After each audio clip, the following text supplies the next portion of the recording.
सहनाववतु सहनौ भुनक्तु सह वीर्यं करवावहै तेजस्विनावधीतमस्तु मा विद्विषावहै। ओम शांति शांति शांति। प्रत्याहार का यह प्रकरण चल रहा है और जिसमें इंद्रियों का विषय हमने बहुत स्वाध्याय किया है, इंद्रियों के विषय में बहुत देखा है। आगे बढ़े इसके पहले आप में से जो प्रश्न पूछिए। ओम प्रणाम स्वामी जी। जी, जीव जो रसना है वो कर्मेंद्रिय में आता है ना रसनेंद्रिय में आता है ना दोनों में आता है? इसको दोनों में कह सकते हैं क्योंकि ये रसना है, ठीक है ना, और ये जान कर आती है हमको, ये तीखा है, ये नमकीन है, हाँ, ये जो है मीठा है, ये कड़वा है, जान होता है, रस का जान होता है कि नहीं इससे। और ये कर्म भी करती है, बहुत बोलती है, जो मन में आया वो बोल दिया, जो आपने आदेश दिया तुरंत बोल दिया। आप बोल भी रहे तो ये कर्म कर रहे हैं कि नहीं मुख से, जीभ ना हो तो कैसे बोलेंगे। दूसरा बात है, उपवास करने से हाँ, जो आसक्ति बढ़ती है जी, दूसरा दिन ज्यादा खाने के लिए मन करता है, तो जी। उपवास के लिए बारे में क्या संदेश है शास्त्रों का? इसके विषय में अभी आहार का विषय आगे आएगा कि कब कौन सा आहार लेना, कैसे लेना, ये विशद विषय है, इसको हम आगे लेंगे। लेकिन यहाँ पर उपवास करने का जो तात्पर्य है, तो उपवास का तात्पर्य इतना है कि हम अधिक भोजन ना करें, जठराग्नि हमारी अच्छी रहे, मंद ना हो, अम्लता ना आए, हम आमय रहित हों। आप रोज बोलते हैं सर्वे भवन्तु सुखिनः सर्वे सन्तु निरामया, सभी क्या हो, निरोग रहे, निरामया। निरामय का मतलब क्या है? आमय रहित। हमारे भोजन करने से जो हमारे में जो है अपरिपक्वता, पाचन शक्ति जब कमजोर हो जाती, पच नहीं पाता भोजन, तो अम्लता ज्यादा आ जाती है, एसिड ज्यादा बनता है। तो उससे क्या है, एसिड जब बनता है ज्यादा तो वो अनेक रोगों को पैदा कर देता है। अम्लता यदि है अधिक तो वो अनेक रोग उससे उत्पन्न हो जाते हैं, हड्डियों के रोग हो जाएंगे, स्किन के रोग हो जाएंगे और अनेक प्रकार के रोग आते हैं। इसलिए आमय रहित होना, जठराग्नि जितनी उसकी प्रदीप्त होगी उतना व्यक्ति स्वस्थ होता है। तीसरा है, जो पिछले कक्षा में जो आप सूत्र श्लोक जो बोले थे, इसमें जो रस का बारे में है जी, एक तो खाने का रस है और सभी पांचों इंद्रियों का भी रस है। हाँ, देखना का रस, हाँ, सुनना का रस, ठीक है। तो जितेंद्रिय होने के लिए पांचों इंद्रियों का रस का बारे में बोला है ना, सिर्फ एक जीवा का रस बोला है, ये बारे में थोड़ा दृष्टिपात। इसमें जैसा बताया था कि एक तो सारी इंद्रियां जो है रसना की यहाँ मुख्य बात है, रसना की मतलब जीभ की बात ज्यादा है। यदि इसको हम नियंत्रित करते हैं तो सारी चीज ठीक हो जाएंगी। देखो, जब जीभ पर हमारा नियंत्रण नहीं होता है तो जो लोग जो है स्वाद के चक्कर में ज्यादा तला भुना या अन्य जो राजसिक आहार हैं उनको ज्यादा लेंगे, तो फिर क्या होगा, उससे हमारी जो अन्य ज्ञानेंद्रियां हैं या कर्मेंद्रियां हैं उनको कहीं ना कहीं प्रत्यक्ष अप्रत्यक्ष रूप में हानि उठानी पड़ती है, उनको उनमें रोग होगा ही होगा। तो सबसे मुख्य तो यही है, रसना को अपने वश में रखिए। खाने के बारे में हो गया, शरीर दुर्बल होगा या अस्वस्थ होगा, हाँ निश्चित, परंतु जो अलग जो चार है, हाँ, जैसे आंख यदि नहीं देखेगा तो हाँ, लोभ तो नहीं लगेगा। अब अच्छा मिठाई रसगुल्ला देखा तो आपको लोभ लगता है, यदि आंखों का रस नहीं रहेगा, नहीं देखेगा उसको, तो फिर तो लोभ तो नहीं आएगा। नहीं, इसका तात्पर्य उल्टा आपने ले लिया कि आंखें नहीं देखती तो मन में आता ही नहीं, तो इसका तात्पर्य आंखें मिठाई ना देखें, मिठाई तो देखेंगी ना, लेकिन वहां पर अपने मन पर नियंत्रण रखना। और वहां पर मीठा खाने के लिए मना नहीं है, मीठा खाइए, लेकिन जितना संतुलित लेना है, जितना मेरे लिए कल्याणकारी उतना। अब भोजन बना, भोजन के बाद मीठा खाना चाहिए या भोजन के साथ मीठा होना चाहिए। अब वो मीठा ही मीठा होना चाहिए, ये तो अनुचित है ना।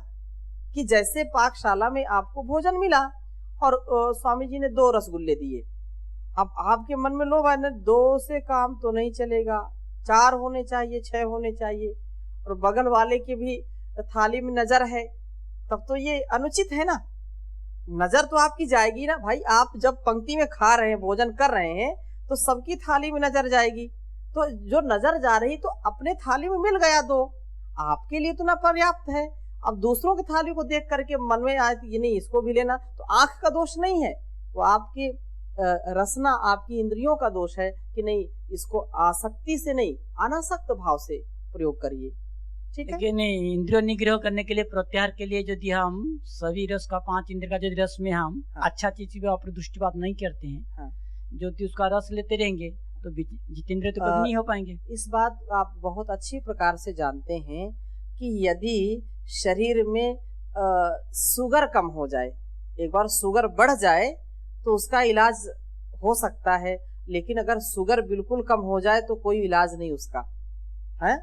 वो बात अलग है कि बहुत जो है योग प्राणायाम आदि करके विशेष रूप से, लेकिन अधिकतम ऐसा होता है कि यदि शुगर कम हो जाए तो ये खतरनाक होता है बहुत।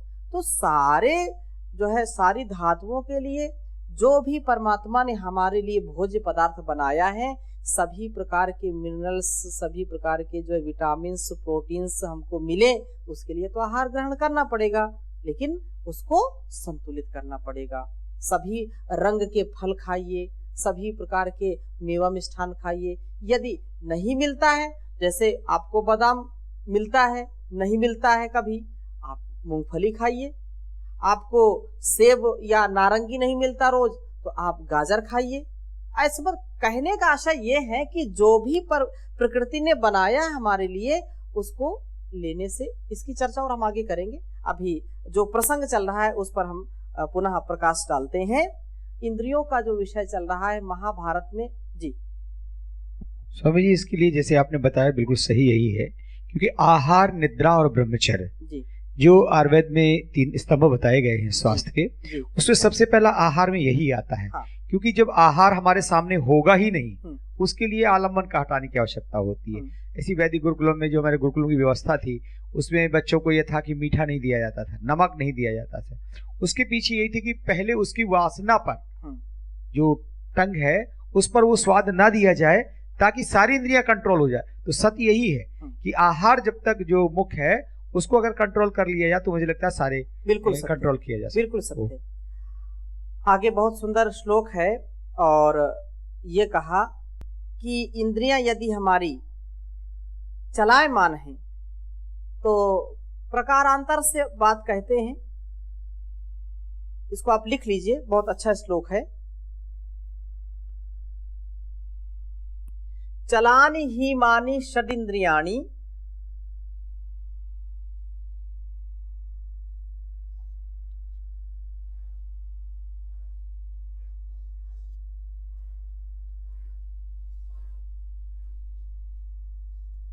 चलानि ही मानि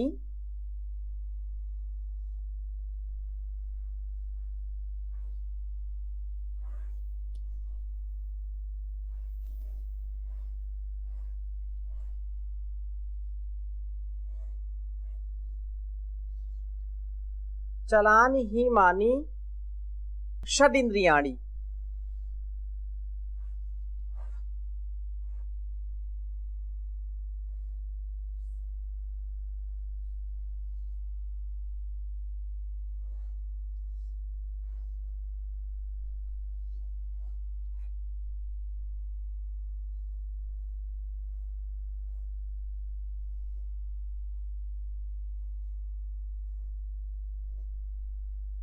चलानि ही मानि षडिंद्रियाणि तेषां यद यद वर्धते यत्र यत्र।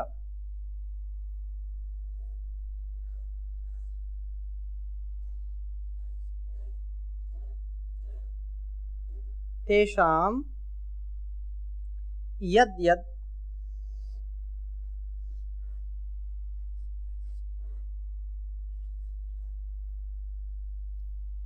यद यद वर्धते यत्र यत्र।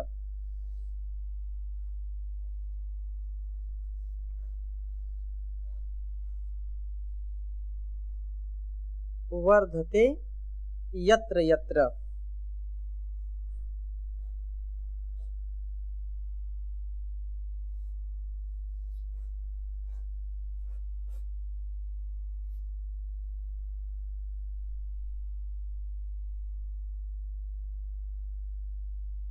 ततस्ततः स्रवते बुद्धिरस्य।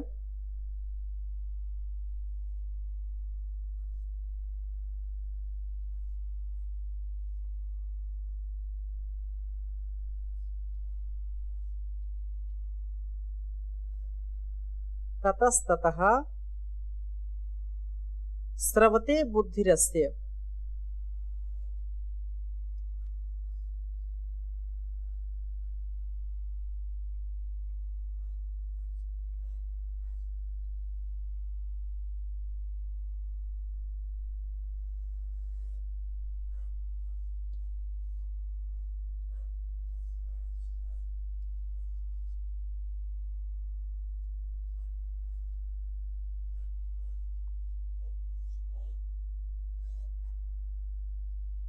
बुद्धिरस्य छिद्रोद कुंभादिव नित्यमंभः। बहुत सुंदर बात कही।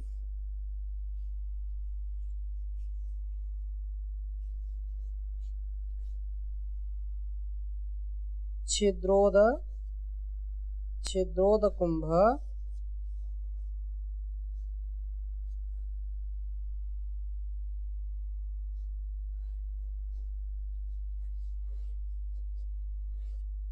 छिद्रोद कुंभादिव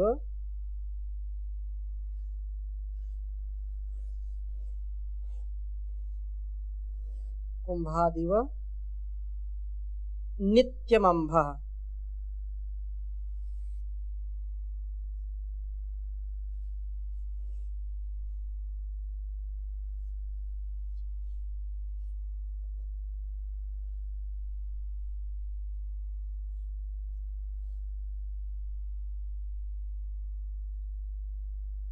उच्चारण करेंगे। ये महाभारत का श्लोक है। चलानि हिमानि षडिन्द्रियाणि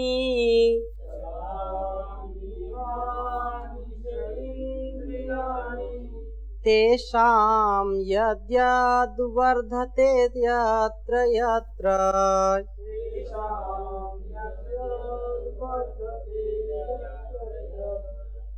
ततस्ततः स्रवते बुद्धिरस्य।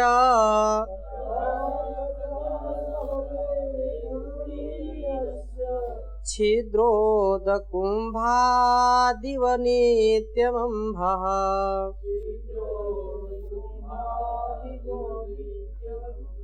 चलानि हिमानि षडिन्द्रियाणि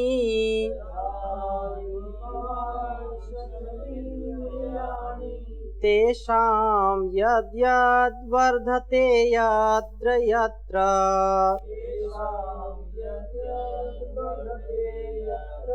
ततस्ततः स्रवते बुद्धिरस्य।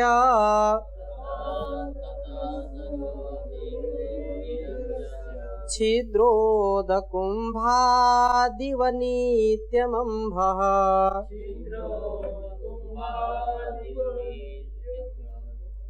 तो कह रहे हैं कि चलानि हिमानि षडिन्द्रियाणि। चलानि ही ईमानी ऐसा आएगा।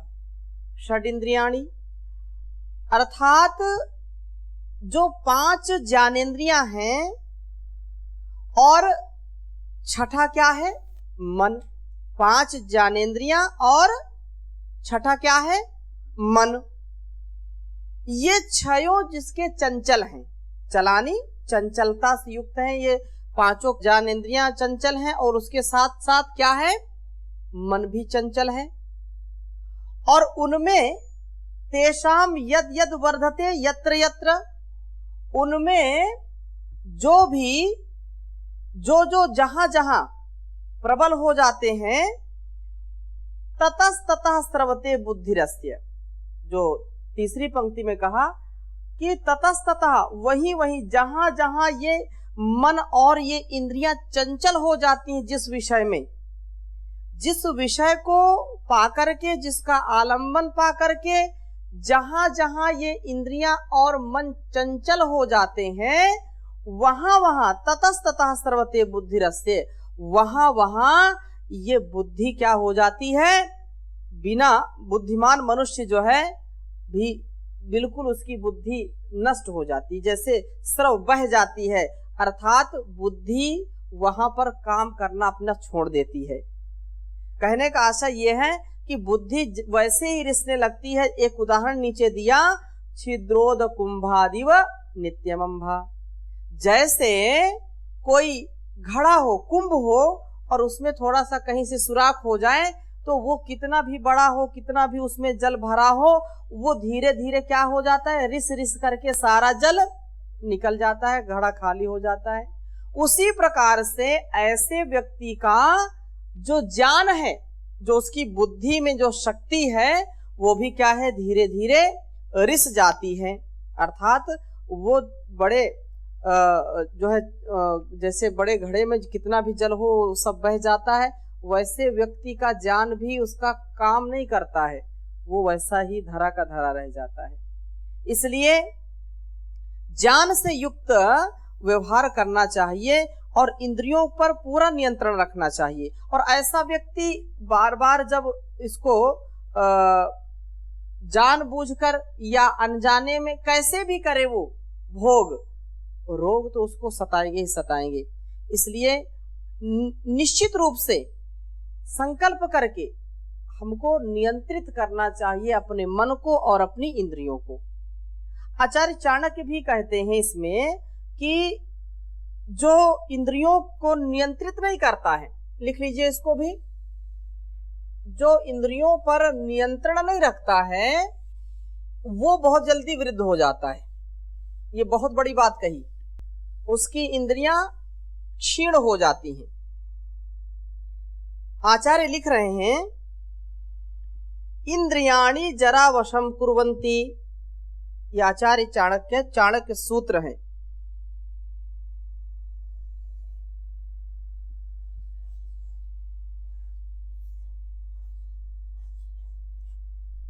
इंद्रियाणि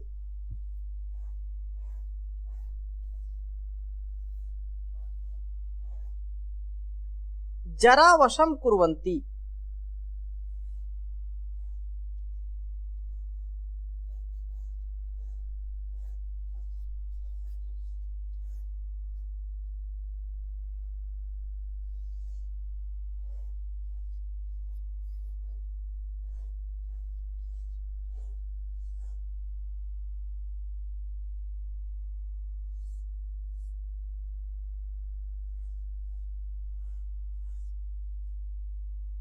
जरा वशम कुर्वन्ति। इंद्रियाणि, बोलिए, जरा वशम कुर्वन्ति। तो कहने का आशा ये है कि जो व्यक्ति इंद्रियों पर नियंत्रण नहीं रखता है वो बहुत जल्दी शरीर से जो है वृद्ध हो जाता है, वार्धक्य को प्राप्त हो जाता है। आचार्य कह रहे हैं कि निश्चित रूप से विषयों में आसक्त इंद्रियां पुरुष को शीघ्र ही क्षीण करके वृद्धावस्था के अधीन कर देती हैं। और जैसा एक प्रसंग आता है, सर्वेंद्रियाणाम जर्यन्ति तेजः, कठोपनिषद में कहा है। तो सब विषय भोग सभी इंद्रियों के तेज को क्षीण करके पुरुष को जराग्रस्त बना देता है, उसको जरा जीर्ण कर देता है। गात्रम आचार्य महाराज भर्तरी लिखते हैं कि वृद्धावस्था बहुत नाजुक होती है, ऐसी अवस्था में सबको आना है, लेकिन जिनकी इंद्रियां संयमित रहती हैं वृद्धावस्था में भी वो कभी भी निस्तेज नहीं होते हैं। उनका तेज, उनका आत्मविश्वास, उनका जो भाव है वो कभी निस्तेज नहीं होता है। अपने आत्मबल के कारण, अपने उत्साह के कारण, अपनी सात्विकता के कारण सदा आगे बढ़ते रहते हैं।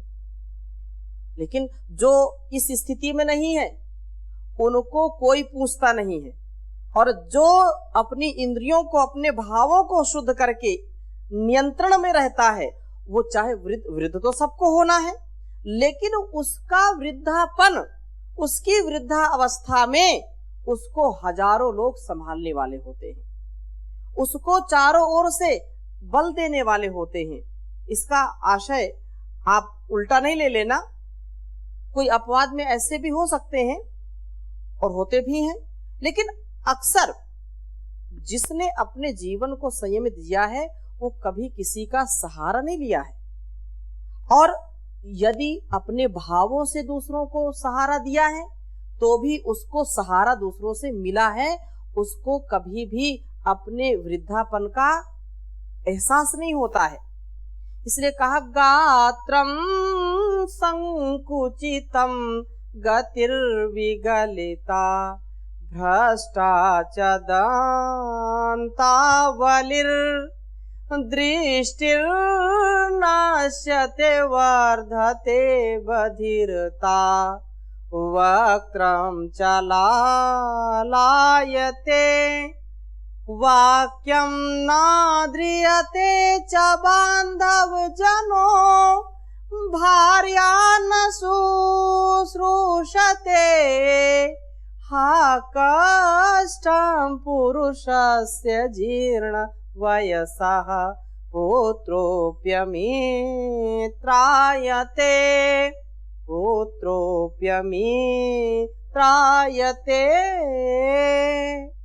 जीवन में हम यदि इंद्रियों को संयमित रखते हैं तो चाहे 100 वर्ष भी हो जाए तो भी व्यक्ति अपने, जैसे हमारे ताऊ जी बैठे, अब पिताजी 100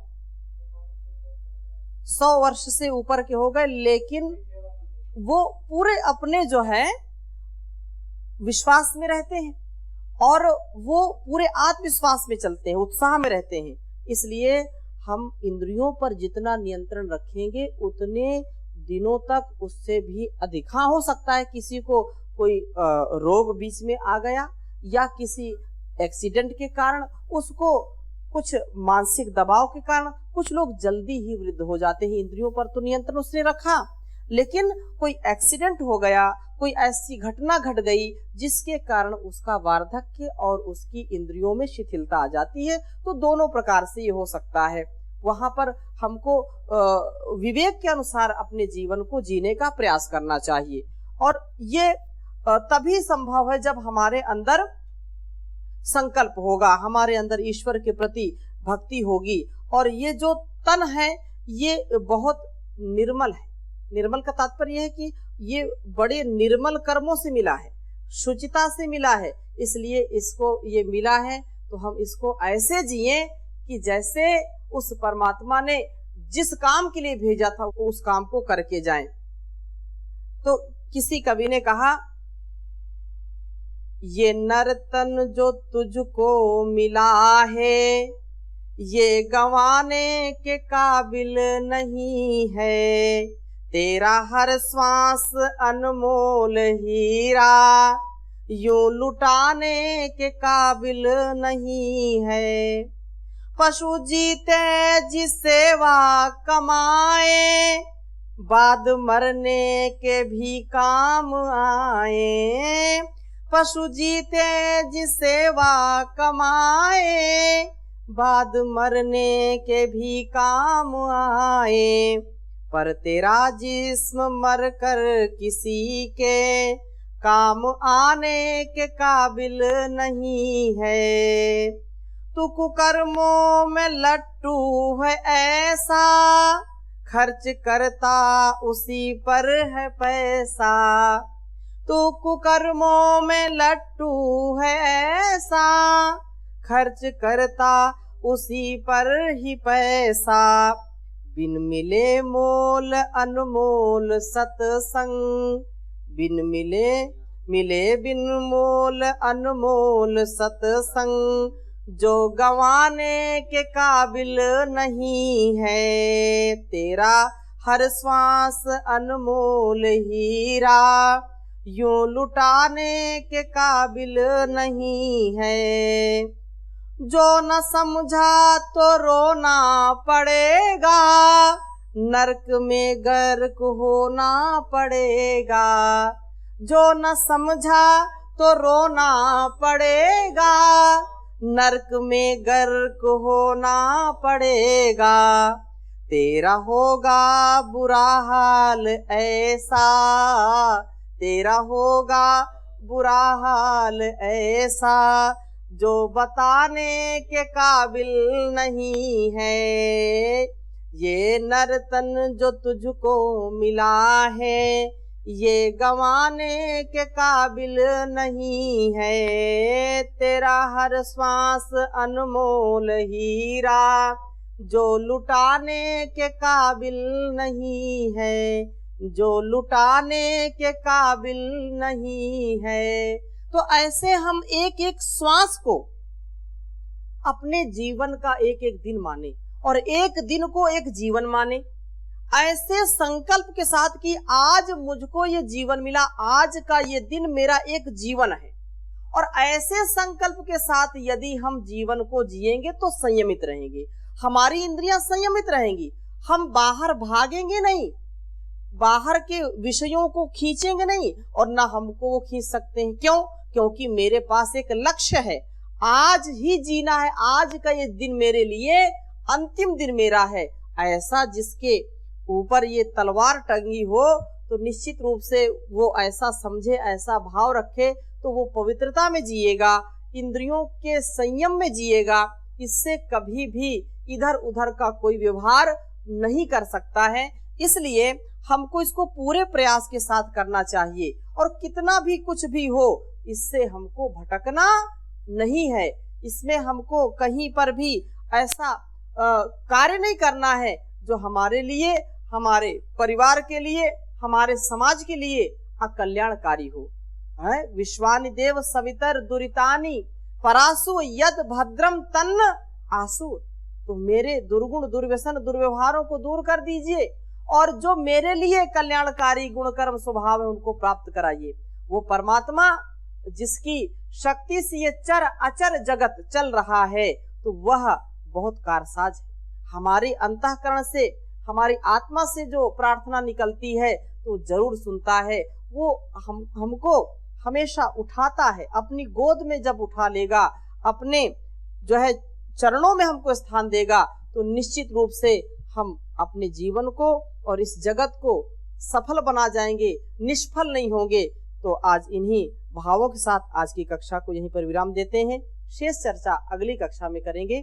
ओम शांति शांति शांति।